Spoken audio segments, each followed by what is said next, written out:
Assalamualaikum warahmatullahi wabarakatuh. Kami dari kelompok 2 Oceanografi ingin mempresentasikan hasil dari kelompok kami yang berjudul tentang asal-usul pembentukan lautan dan daratan.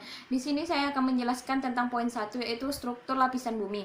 Setelah bumi terbentuk dari masa gas seperti telah dikemukakan melalui hipotesis tentang terbentuknya bumi, lambat laun mengalami proses pendinginan sehingga bagian terluarnya menjadi keras dan bagian terdalamnya masih tetap.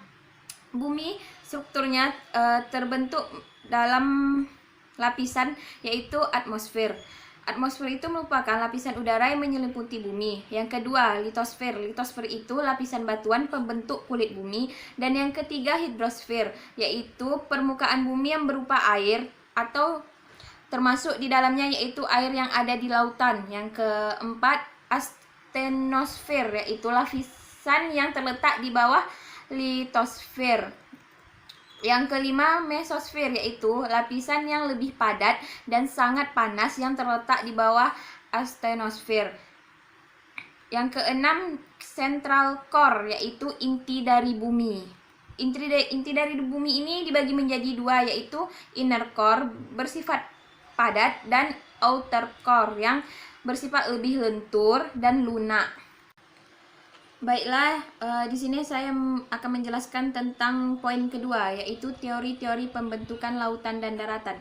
Yang pertama, teori pembentukan lautan.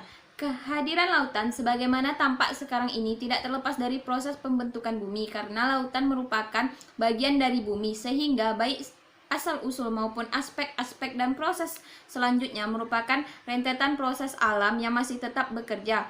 Umur bumi sekarang diperkirakan sudah mencapai 4,5 miliar tahun yang lalu. Namun, kapan terbentuknya lautan masih merupakan misteri. Yang jelas, kejadian lautan merupakan rentetan proses alam yang bekerja hingga sekarang dan masih tetap berlangsung terus-menerus.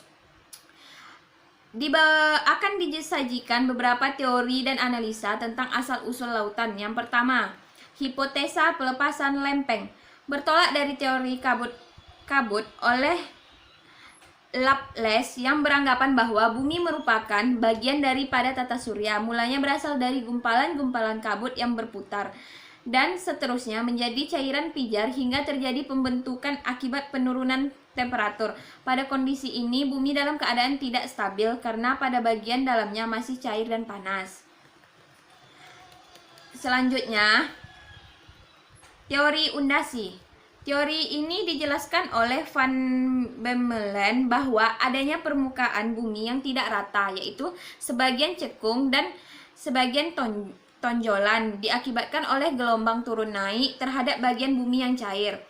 Timbulnya gerakan gelombang akibat pengaruh pemisahan magma yang basah ke yang asam dan dari basah ke ultra basah, sehingga terdapat 4 susunan magma, yaitu dari asam, intermediate, basah, dan ultra basah.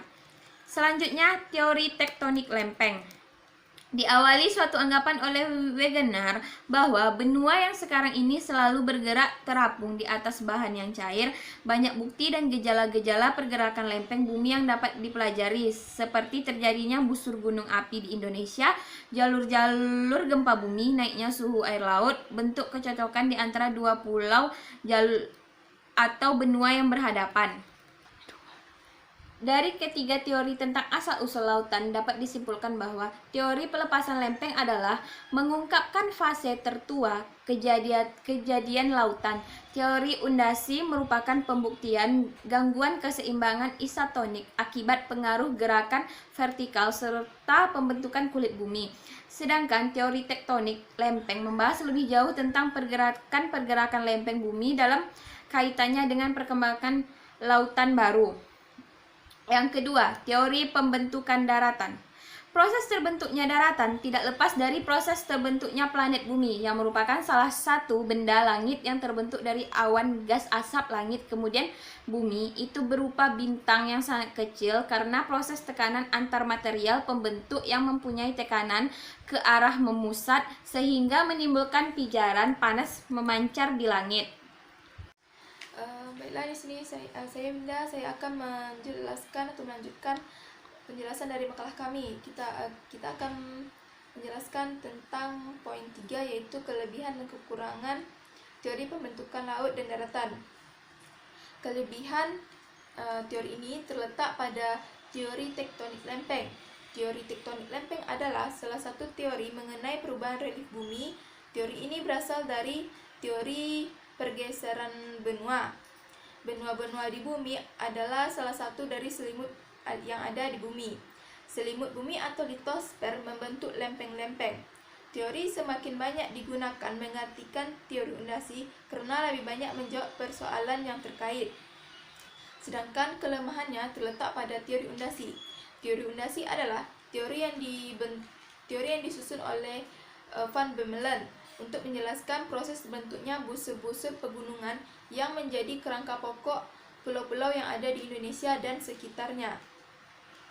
Teori ini sudah lama, dan sejak munculnya teori tektonik lempeng pada tahun 1967, teori undasi kurang menarik lagi bagi para ahli geologi. Dengan kata lain, undasi sudah ditinggalkan orang, digantikan oleh teori tektonik lempeng yang lebih banyak menjawab permasalahan yang berkaitan dengan gejala alam seperti gempa bumi dan vulkanisme. Teori undasi hanya sebagai perbandingan saja. Yang keempat, tentang morfologi dan bagian-bagian dasar laut. Dasar laut secara umum dibagi menjadi 3, yaitu yang pertama continental margin, merupakan wilayah yang berada di tepi benua dan membatasi benua dengan laut dalam.